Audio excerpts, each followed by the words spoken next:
Ghana has over 30 European castles and forts, 30 on just 300 miles of coast.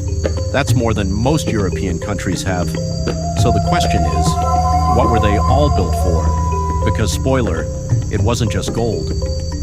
What's up? Welcome back to African History Unfiltered. I'm your host. Today we're breaking down how the Gold Coast, that's Ghana before 1957, became the epicenter of the transatlantic slave trade. This is the story your SHS textbook rushed through. We're going deeper. Stick around to 8:30 because that's where we talk about Ghana's own role in this. It's complicated. First plot twist, this didn't start with slaves. 1471, Portuguese sailors reached the coast. They call it Elmina, the mine. Why? Gold. The Akan states were already trading gold across the Sahara.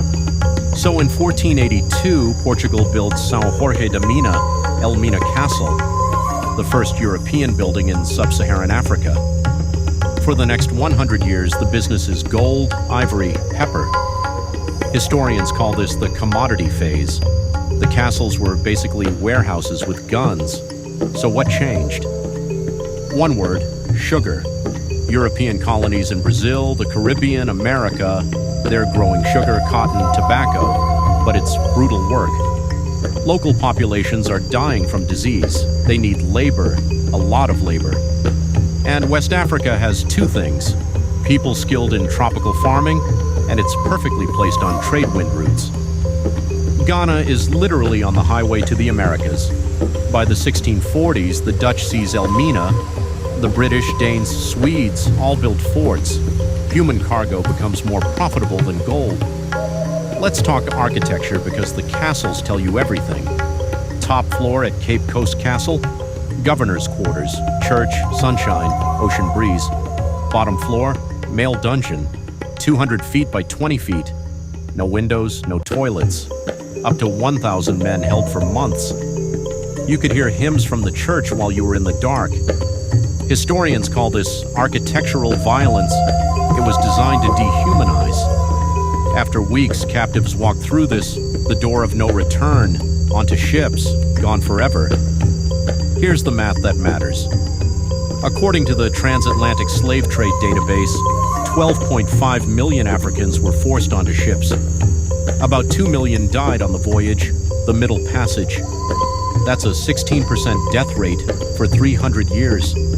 If your Uber had a 16% chance of not arriving, you wouldn't ride. But the profit was 300% per voyage, so they kept going.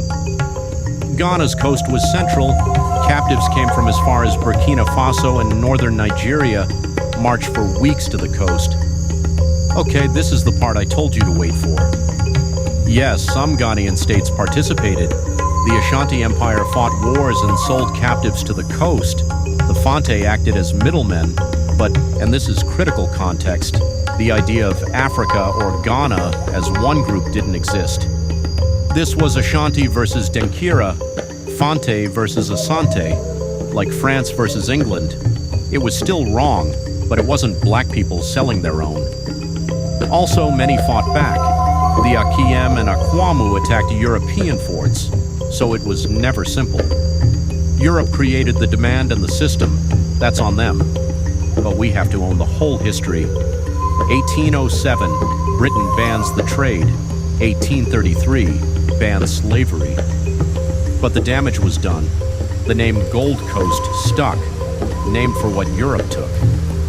So in 1957, Nkrumah makes a power move. The new country won't be Gold Coast. It becomes Ghana after the ancient Ghana Empire, a kingdom that existed 500 miles away 1,000 years before. It was a statement. We had greatness before you came. We're free now. Today, Elmina and Cape Coast are UNESCO World Heritage Sites, places of memory. The door of no return now has a door of return. Look, history is uncomfortable, but knowing it means we protect the future. If you learn something, hit subscribe. I drop a new African history video every Sunday. Comment below. Which kingdom should I cover next? Ashanti Empire? The Ya Asantewa War? Let me know. Peace.